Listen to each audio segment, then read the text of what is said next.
guys, gagawa tayo ng salad na cabbage. So dito meron na akong cabbage na nilamas na yan sa asin, pinigaan, tapos sinugasan ulit, tapos dinidrain.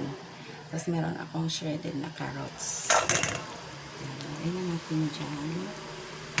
Tapos meron akong dalawang klaseng apple, Fuji apple at saka green apple. Tsaka meron pa yung cucumber. Ayan ang cucumber, guys. Tapos, meron tayong pomelo. Yan. Hindi yan nakain ng pomelo kasi medyo dry siya. So, gawin na lang natin salad. Tapos, lagyan natin ng dressing. So, ang ilagay kong dressing dito ay homemade. Ito ay homemade. May recipe na ako dyan, guys. Tingnan nyo na lang sa video. Ano to, mixture ng iba-ibang klase. Tapos may feta cheese. Yan. Yan, feta cheese. Tingnan nyo na lang sa mga upload ko dyan sa video. Marami akong dressing dyan. So, meron pa tayong idadagdag. Ito. Feta cheese. Pang-topping ito. Pang-topping sa salad. Para maganda tingnan. Sa ibabaw mo yan siya ilagay kapag mag-serve na. So, kalahati lang mo nalagay ko. Kasi pang-topping ko yung iba. Total meron naman eh. Ito. So, ganyan lang guys. Mix-mix mo lang.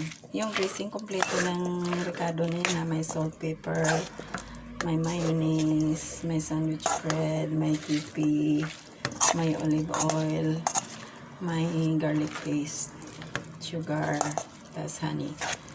So, tikman-tikman nyo lang sa panglasa nyo. Mas masarap kung syempre sa gusto nyo. Ang pagkain kasi masarap, depende sa kumakain. So, kung anong gustong ilapat sa dila, yun ang sundin nyo. Hindi dapat ang nagluto ang masunod. So, last but not the least, guys, kailangan meron tayo lemon. Kasi, although binabad ko na yan sa asukal ang mga apple dyan, tsaka cucumber, hindi na yan iitim. Mas maganda kung may lemon para matagal masira ang cabbage. Halimbawa, may bukas, may tira pa to. Halimbawa lang. Pero expect nyo, pag may lemon ang salad, guys, magtutubig yan. In-extract ng acid ng lemon ang mga matubig na ingredients. Ayan, nagtubig na siya, guys. Oh. Tinalo ang mayonnaise. Ayan, nagtubig na. Pero okay naman, at least, na-preserve mo yung pagkain. Hindi siya mangitim, hindi rin siya mapanis agad. So, that's all for today, guys. Ganito lang pag-serve niyan. Although, ililipat ko pa to siya sa Pyrex. So, ganito lang pag-serve niyan. I-tapping mo lang yung cheese. Ganyan. Para maganda tingnan. So, ganyan lang, guys. So, thank you so much, guys, for watching. Sana mag-subscribe kayo. Para mag-harvest naman tayo at gumanda naman ang channel natin.